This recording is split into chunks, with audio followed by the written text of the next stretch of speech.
So psychotherapy, when we say na, there is something that we all carry a notion about it. And that notion is that therapy is only for the people who are having severe psychiatric issues or who are going through severe mental health issues. But unlike that, let me tell you, therapy can be for anybody and everybody who is struggling with even small day-to-day psychological problems.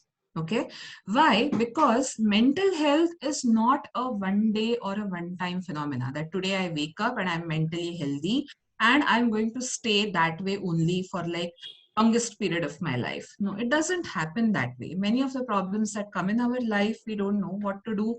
We are not able to make rational decisions. We're not able to make rational problem solving strategies. We are not able to figure that out.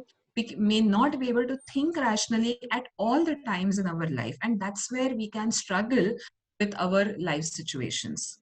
That's why, just like physical health, mental health also needs a continuous uh, building of it by taking right help at right time.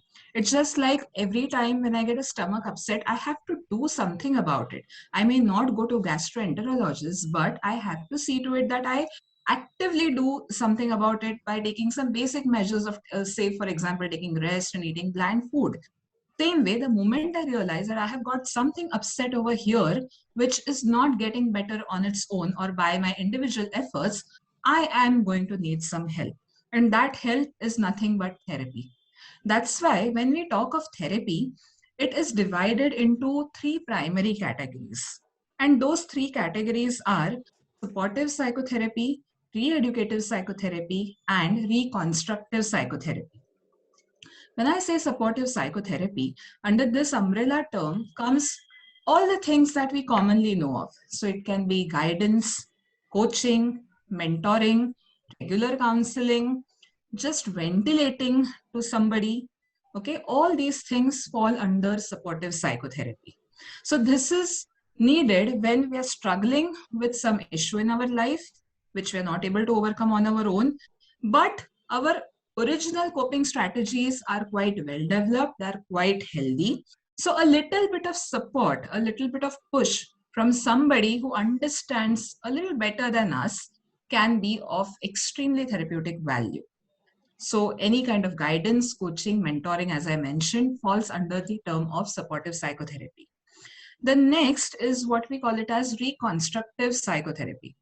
Okay, reconstructive psychotherapy is where any of us might be having problematic coping mechanisms, problematic value systems right from the beginning. Okay, so that is where we need to rebuild, reconstruct our entire value system.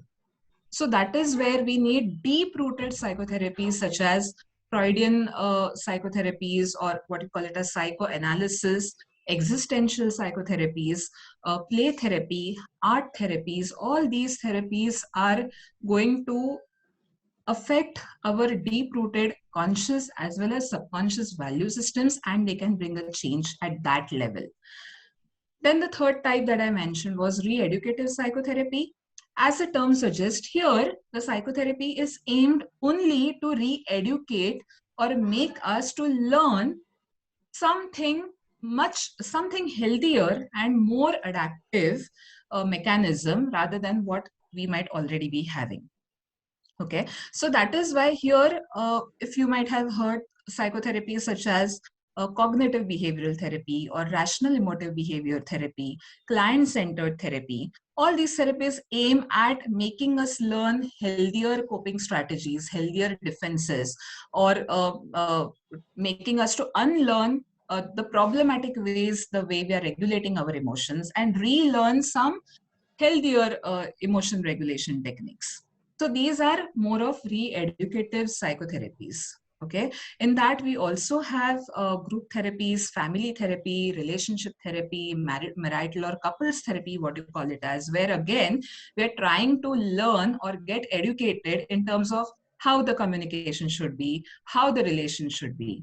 Okay, so these are more or less the way we can see therapies divided as. The most important point over here is always going to be of taking help. seeking whichever kind of therapy you might need, be it supportive, be it reconstructive, or be it re-educative. Seeking help becomes more important. Okay. So remember, a stitch in time saves nine, and that stitch we need to take in time. We need to make that stitch in time to avoid any further problems. Okay. So please remember to consult a mental health professional, take your mental health seriously, and see to it that you get the right kind of therapy suited to you in time.